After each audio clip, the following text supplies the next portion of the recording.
กราบสบายดีพ่อแม่พี่น้อง FC เบิร์ดสุขุสุคนเนาะบ่ว่าสิอยู่ในและก็ต่างประเทศพี่น้องก็ยินดีต้อนรับเข้าสู่ช่องบ่าวลาวสตูดิโอพี่น้องเนาะเอาหลังจากที่กลับมาเต็มเนื้อพี่น้องเลยเนาะมากับมาพ่อเฮ็ดพ่อฮ้อนพี่น้องเลยเนาะเฮ็ดออกหลายช่วงนี้เฮ็ดปวกระบาดแฮงเนาะก็ค่อนข้างสิหลายพี่น้องเนาะเฮ็ดปวกโป๊แม่น้องพลอยไซเพิ่นไปหาคุมื้อพี่น้องเลยเนาะไปหาแล้วเพิ่นก็ขายเพิ่นว่าข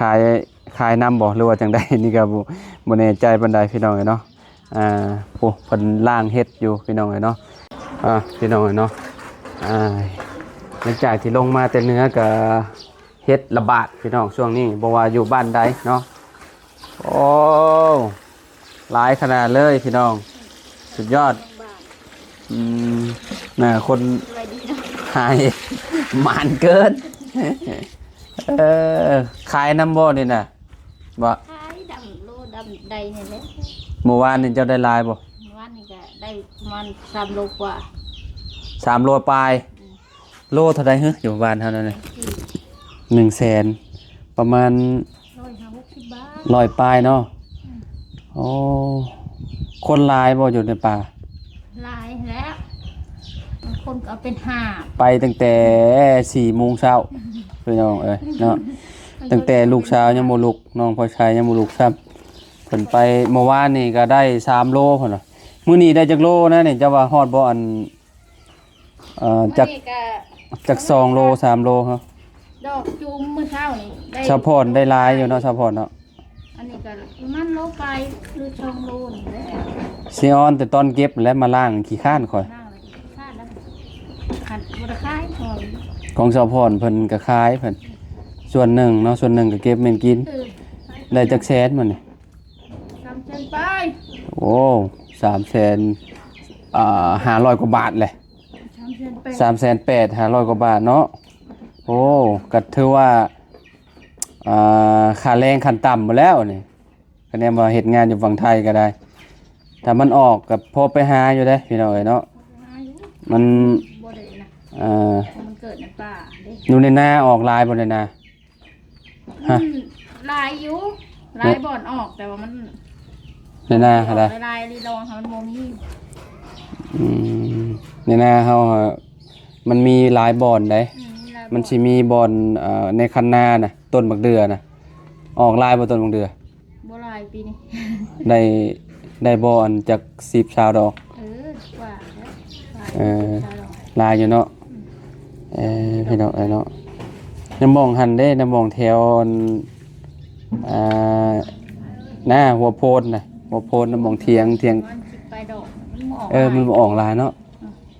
มีบ่องออกลายก็มีบ่มองเขาเอาในกอไผ่มีบ่กอไผ่ในคลองอะไรเขาเอาแตกเบิดโอ้แต่เสียดายเนาะไปบ่ทันเขาดิเขานอนเนืองเอาดิเขาก้านแล้วได้พี่น้องของเมื่อนี่พวกซุมพระเจ้าหากลางคืนน่ะโอ้เรียกว่าแบบบ่ได้รับบ่ได้นอนกันเลยยามเห็ดปวกออกนี่อันนี้ก็เจ้าห้องเห็ดปวกขาวบ่ปวกขาวเห็ดปวกมุมพร้อมสุดก้อนเห็ดปวกอย่างนี้ค่ะปวกขาวแต่มันเป็นเห็ดปวกขาวปีดอกมันสิบ่ฮักง่ายอันนี้เห็ดปวกอันขาวไปโพดขาวอันเปาะๆหั่นเนาะอันนั้นหยาบบ่ตอนนั้นเนาะรุ่นก่อนนั้นหยาบเนาะรุ่นนี้เนี่ยธรรมดายังมีอีกรุ่นหนึ่งนั่นนี่เนาะมีอีกบ่หรือว่าเบิดเลยมีแล้วปลูกดอกพอแล้วกันเนี่ยปลูกปีไปสินเบิดแล้วดอกใหญ่บ่มีแล้วเนาะสุดนี่เนี่ยคือแบบออกจบเลยเห็ดปวกนี่พี่น้องแล้วก็สุดหน้าบัดยามดำนาแล้วพุ่นแล้วเนาะแม่นบ่ดำนาแล้วเนาะมันสิเป็นเห็ดปวกจิกเห็ดปวกดอกน้อยๆนะพี่น้องเอ้ยแล้วก็เห็ดช่วงเกี่ยวข้าวบ่เนี่ยเกี่ยวข้าวโอ้มีหลายช่วงเลยแต่ว่ามันบ่อยากแซ่บบ่ได้เห็ดปวกรุ่นน่ะเนาะแต่ว่ารุ่นอันนี้น่ะแซ่บพี่น้องหวานๆออกหวานๆแล้วแหนมดอกใหญ่แล้วก็สุดก่อนน่ะโอ้สุดยอดเลยค่อยลงมาทันอยู่สุดก่อนก็ได้กินห่อส้มพี่น้องแต่ว่าแกงบ่ได้กินแต่ว่ารอบนี้น่ะสิได้กินอยู่แกงสิให้เพิ่นแกงให้กินเนาะสิมีเห็ดปวกจุ่มๆมีบานนำพี่น้องเอ้ยเนาะก็คักอยู่ถือว่าโอเคเนาะล้างให้มันร้อนๆแน่เห็ดห่อส้มค่อยกินฮัดขนาดสบายดีปะลุงไว้ลูกไว้ สุจ้าสวัสดีค่ะสวัสดีค่ะโอ้ยพี่น้องเอ้ยเนาะลูกสาวก็ได้ขี้ดื้อคนขี้ดื้อได้นี่อีละสบายดีปะลุงเนาะไหมคะแนนอยากกินขนมมาไว้พอไปปะได้ใช่ไว้สู่จ้าก่อนสวัสดีจ้าปะลุงมาพบกับน้องพ่อชัยพ่อชัยดีใจบ่พอลงมาดีใจบ่พอลงมาแต่เหนืออีละดีใจเก่งพี่น้องเนาะดีใจเพิ่นว่าพี่น้องตื่นมาเห็นข่อยแล้วโอ้ยยิ้มเปื่อยๆพี่น้องเนาะจะแพงไผมาลุงจะเป็นน้ำมิวกี้แหละบอกปะลุงก่อนแพงไผพอสิพาไปเบิ่งกันน่ะไว้ไปเบิ่งบ่นกกระจอกเทศน่ะไปบ่ฮะอยากไปเอาอันนี้ตันทางอย่าไปน้ำมิวกี้พี่น้องเนาะแพงไผบอกปะลุงหน่อยไหมแพงพ่อแพงแม่บ่เอาเกี้ยงขนาดได้พี่น้องเนาะคนน้อยๆนะเขาชิ้นแล้วไม่ง่ายได้เนี่ยโมไว้แบบนี้นะนางล่างจนเอวกงหมดแล้วเขาว่าสภาพก็เนี่ยว่ามันบานสำได้สำหนึ่งนะล่างง่ายเขาเนาะโอ้ยกับมันเมื่อเช้านี่มันบริเป็นไม่ดีเมื่อเช้านี่มันหูแข็งค่ะที่น้องมันบริบาลตรงนี้นะจับขึ้นมาแล้วมั้งเนาะอันดอกจูมันเลยอยู่ฝั่งไทยออกบอกพี่น้องคอมเมนต์มาบ้างดูออกคือกันตี้เนาะภาคอีสานเนาะเห็ดโคนหากินยากได้พี่น้องเห็ดอันนี้ปีละเถื่อเด้อพี่น้องเนาะยามมันมีนะจุ่มไปเลยหวานบอกอันนี้ปักติ้วเนาะมาก็ถือช่วงเห็ดออกก็ถือว่าโอเคแล้วพี่น้องเนาะได้กินเห็ดสมใจแล้วเนาะต่อไปก็ฝนตกดูเห็ดละโงกเห็ดเพาะคอยจะกินแกงเห็ดเพาะนะใส่น้ำยานางนะอ๋อโอเคเดี๋ยวพ่อเอาให้ลูกจะกินนมพี่น้อยเนาะพี่น้อยเนาะประมาณนี้เนาะตอนเช้ายังจูมอยู่บางนามาเนี่ยยังแบบผู้อยู่บัดตอนคำมาแล้วมันก็ชีบ้านแบบนี้พี่น้อยเนาะก็โอเคก็กินแซ่บคือกันบ้านทำนี่ก็ได้เนาะมันบ่ได้เละแกงใส่หน่อไม้นี่โอ้สุดยอดเลยดอกแบบนี้นะพี่น้องเนาะแกงใส่หน่อไม้ลายเนาะแซ่บเปิดตู้เย็นก็เป็นแหละลูกก็ได้โอ้ยพี่น้องเนาะสภาพเพื่อนข่อยบาทนี่บ่จะคิดสภาพเลยพี่น้อง ผ่านมาปี2ปีบ่นี่ฮะประมาณ2ปีเลยเนาะที่ว่าเฮ็ดเฮือนครัวนี่สีก็สิแตกต่างกันได้พี่น้องเด้อเนาะอันนี้สีกาแฟเข้มเลยฝั่งนี้เป็นสีนมพี่น้องสีครีมเนาะเมนบอกฝั่งไทยก็จะห้องสีครีมบอกออกสีครีมแบบมันยังออกกาแฟแบบโบอันนั้นโบเข้มตัวนี้นะเข้มอันนี้โกโก้นี่เนาะโบเมนกาแฟได้นี่โกโก้ดำขักเป็นไงห้อนเด้อบอ้าวขนาดเลยแบบว่า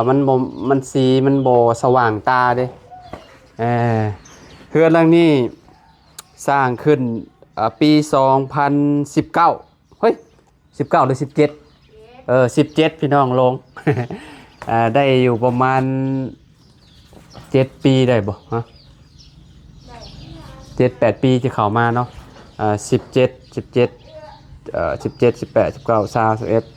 22 23 24 25 26ประมาณเกือบ9 ปีได้นับตั้งแต่สร้างมานี่พี่น้องเนาะเพราะว่าปีนี้ปี2025แล้ว26นี่ก็10 ปีเลยพี่น้องเนาะโอ้สภาพเบิ่งเอาพี่น้องมีทางต่อพร้อมได้ มีโอกาสเอาให้เบิ่งนำกันเพื่อนพี่น้องก็บ่ได้ถ่ายให้ FC เบิ่งนำกันแต่โดนแล้วเนาะเพื่อนก็ได้พี่น้องมันก็ขี้ได้ไล่เนี่ยพี่น้องเนาะมันโดนเลยสีก็ตกเต็กบ่ละประมาณนี้พี่น้องเบิ่งหลังบ้านน้ำกันพี่น้อง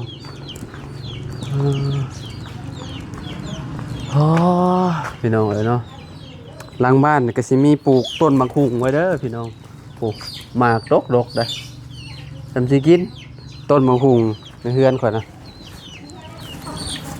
ถ้ามีเงินนะพี่น้องเนาะอยากเฮ็ดอยากซื้อเสาดินเสาดินมาพังนี่มันเป็นรากไม้นี่มันล่มไปแล้วต้นหนึ่งก็ประมาณเท่าไหร่บุแสนปลายหรือว่า100,000นี่แหละต้นเสาก็สิใช้ลายอยู่ได้ประมาณหลักประมาณ30ผมจาก30-40ต้นผมแหละพี่น้องเนาะโอ้ยาวเหยียดเลยเนาะมันล่มมาแล้วมันเริ่มล่มมาแล้วต้นที่ว่ามันดอกมันยังนะฝั่งนี้ก็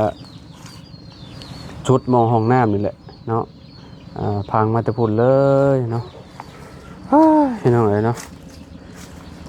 จะเห็ดได้จะเสียได้เสาไฟต้นมะฮุงเพิ่นตัดไปแล้วเนาะเพิ่นตัดไปแล้วแม่น้องบ่ใส่ตัดแล้วมีแต่ต้นมะฮุงพี่น้องเนาะอยู่ข้างๆหลังบ้านนี่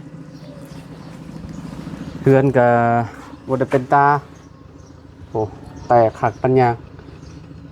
ปีแรกก็หูพ้นเลยพี่น้องเนาะต่อมาก็แห้งแงะออกสิเป็นคนละเพืองแล้วดินมันสุดเนาะพี่น้องดินมันสุดแล้วก็สร้างเพิ่นบ่มีเหล็กเกาะเหล็กหยังบ่มีเทคนิคแบบว่าเฮ็ดหั่นนะเฮารถเรียกสิว่าจังได๋พี่น้องสร้างอยู่บ้านนอกบ้านนาเฮาเนาะฝั่งนี้บ่เคยเปิดจักเทื่อพี่น้องเอ้ยเนาะบ่เคยเปิดดีนะเป็นประตูอันอย่างดีเนี่ยเนาะพี่น้องขนาดบางอย่างดีได้นี่มันยังแงะยังแหละนี่เห็นบ่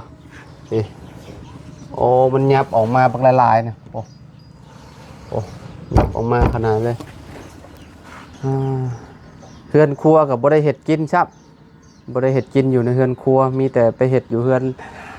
หลังนั่นพี่น้องเฮือนไม้พุ่นเฮือนไม้เถาพุ่นสีนี่โคตรทนเลยประมาณ15 ปียังบ่รู้เลาะพี่น้องเนาะยังติดแบบติดแหน่นติดหนาคือเก่า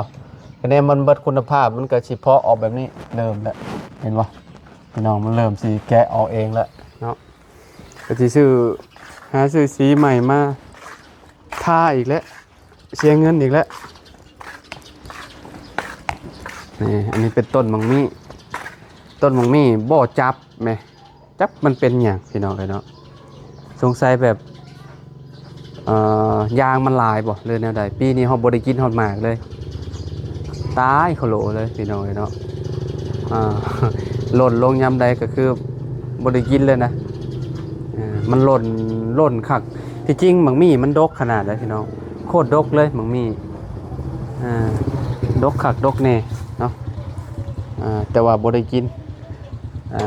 ต้นบางทินก็ได้กินแล้วพี่น้องเนาะถือว่าสบายบ่ต้องไปหาทางใดเวลาอยากตำมะฮุงเนาะมีครบได้ในเฮือนคอยนี่พี่น้องเนาะนี่ต้นมะฮุงนี่ตั้งแรกว่าสิบักถิ่มแล้วเนาะว่าสิบักถิ่มแล้วพี่น้องเป็นบักดกๆนึงโอ้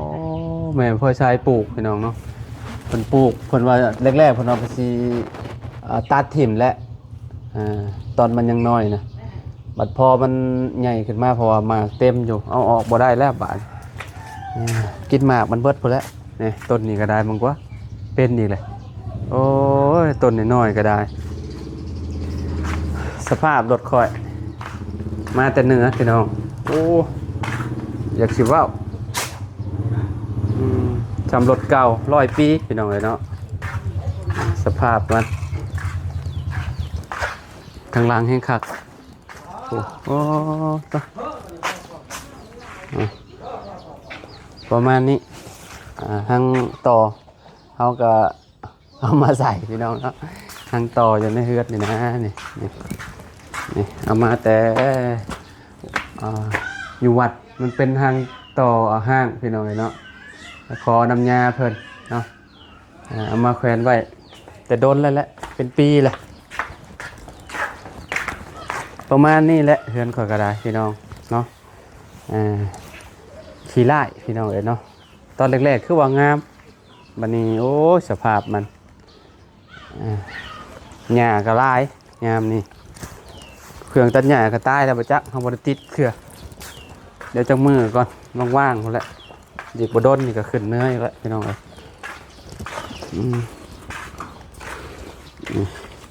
เฮ็ดเมนูแกงเนาะดอกตูมมันก็แกงนั่นนี่แซ่บแกงแต่ดอกตูมมันแกงแล้วก็สิเฮ็ดอะไรเองลวกใส่ตู้ไว้มึงมันยาวมือมือหกมื้อ